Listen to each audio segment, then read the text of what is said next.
Well, our buildings are dry as they need to be. And now we're going to paint the inside, because when the windows and the door are open here, as they will be in our model, you'll be able to see the inside walls, and we don't want them to look like they're part of a model that hasn't been properly cared for. So we're going to dip into our paint locker here and get some primer and paint the inside in a primer gray. The goal here is to paint the inside without getting the outside smeared up in the process. One of the things I'm adding to these garages that wasn't part of the original DPM plan is a floor. That'll provide a place to mount the detail work that goes inside the garage and make it both unique and, I hope, distinctive. So I'm starting with some sheet styrene, which most any hobby shop will sell, and I'm going to cut out a piece that is just a little longer than the original length of the building to give an area in front that will be a place where I can glue some stuff. And I'm making it just as big as the width of the building is itself. These cutting mats are great.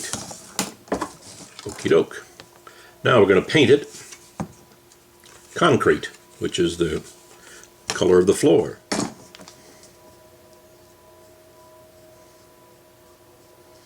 Just putting on a coat of concrete paint. This is more Floqual mineral based, trying to keep as many bubbles from being formed here as possible. And we can't forget the edges here, because the edges will be seen under the building, and we'll hope folks think that they are part of the foundation upon which the building is built.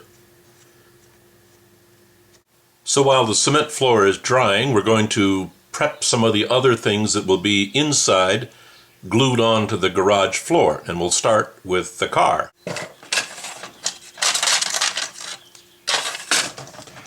This is just a perfectly ordinary, very inexpensive plastic car that we're going to cut in half, because the whole thing won't fit inside the garage, and make it look like it's being worked on. So here we're just taking the razor saw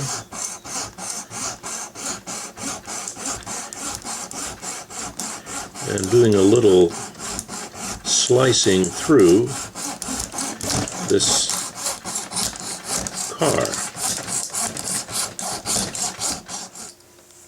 So here we've taken our half a car and painted it in more of that primer color to look like it's a car that's getting a new paint job. And we'll do the same to the back.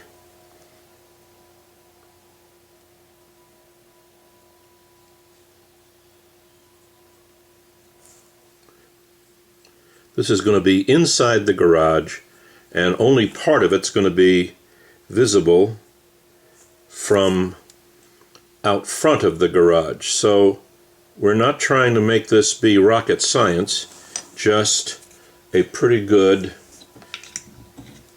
mock-up of a car under repair. So to make the cars level when they're sitting on the garage floor, I have added a couple little pieces of plastic to the bottom and the back that won't be seen, but when the car is sitting on the garage floor, it will be level and not pointed up in the air. So now we're ready to put the cement floor on the bottom of the garage. We're going to run a thin bead of liquid plastic cement around the sides and front here. A little is better than a lot. And I'm going to do the same along the top of the floor here and let that just sit for a second or two to get it a little time to set up before we put this down in place and put a little pressure on there to let the glue know where it's supposed to be.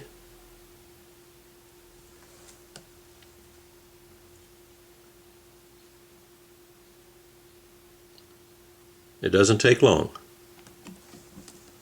And now we have a floor to our garage. Okay, it's time to start putting things into their places here, and the first thing we're going to do is put the garage door in place. Now, to keep the glue from affecting the paint, both the silver paint and the red paint, I'm going to just use the glue along the edges here and count on the capillary action to suck it into the crevices here and fill the gap and hold it firm. I'm not putting the glue on the outside where it would affect the paint. Meantime, we're going to remove the doors and windows from the sprues that are holding them here, and then we'll glue them in place.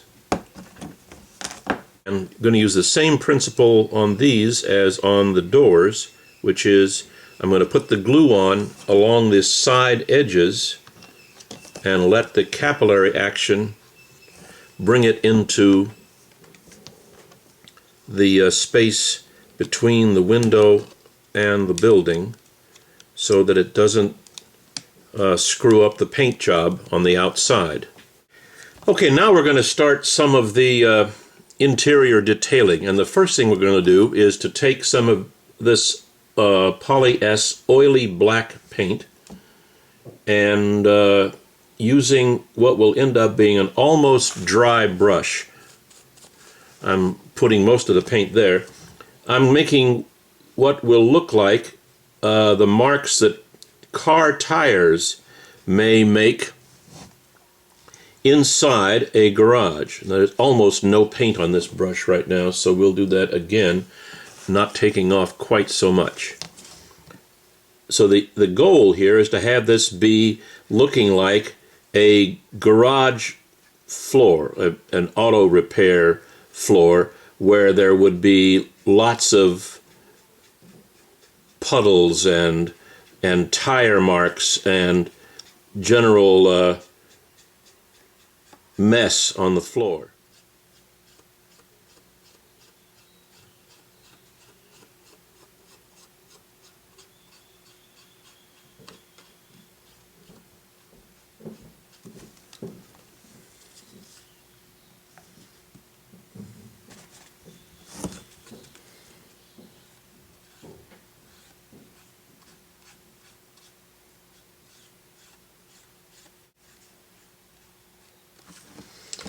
Okay, now we've got sort of tire tracks, and I'm going to use a full strength paint now to do some of these puddle things.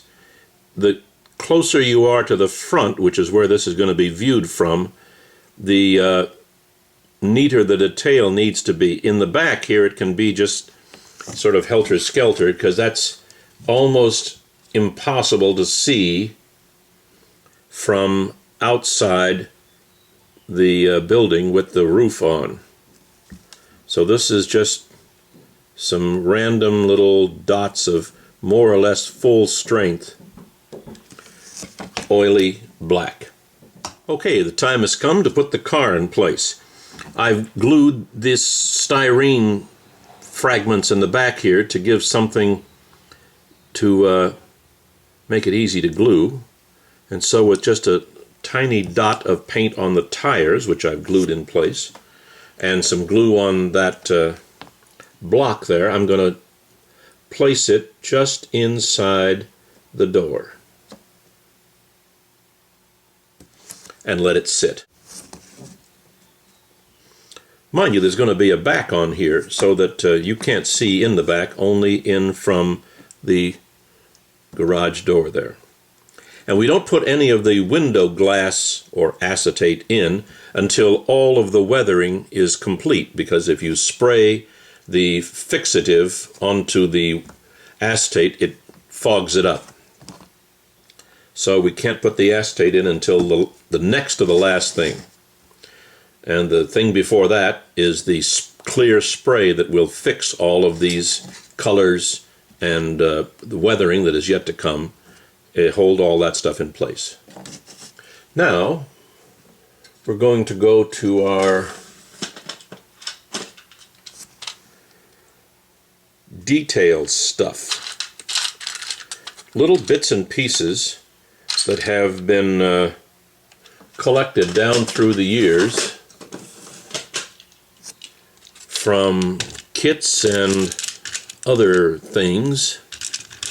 And so we're going to dress up the inside of this a little bit more with the following. A couple of barrels, this old-time gas pump, which I'm going to put out front somewhere, and whatever other things I can find in here that might seem to suit. Here's a black barrel we'll put inside as well. Little details to help make it look like somebody works here.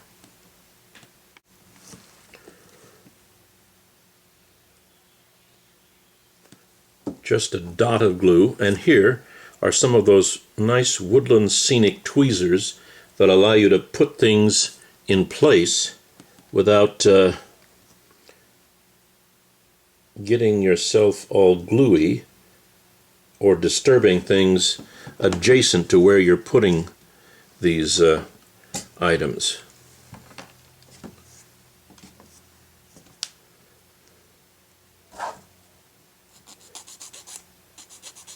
These are from some previous project and have glue residue from some previous century there.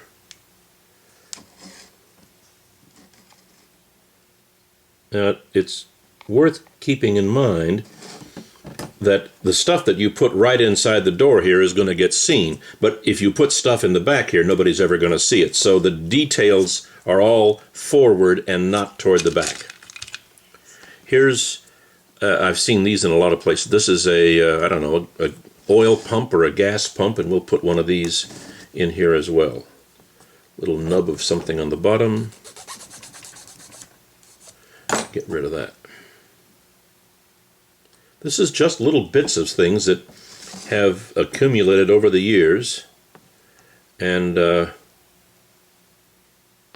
help create a "this place is really in use" look.